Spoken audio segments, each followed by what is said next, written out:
হালালভাবে একটি নারীকে স্পর্শ করতে 28 থেকে 30 বছর ব্যয় করে আপনাকে প্রতিষ্ঠিত হতে হবে।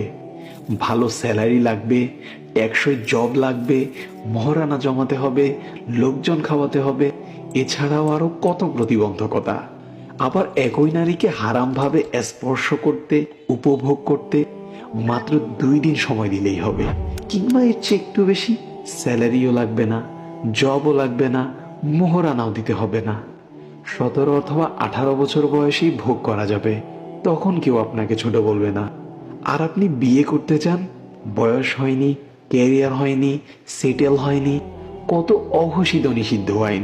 এই সমাজ ব্যবস্থায় মুসলমানদের ঈমান ধরে রাখা যে হাতে জ্বলন্ত কয়লা রাখার মতো পরিস্থিতি, বলার ভাষা নেই। এই পরিবার, এই সমাজ, এই রাষ্ট্র, এই শিক্ষা ব্যবস্থা সবই আমাদের জাহান্নাম।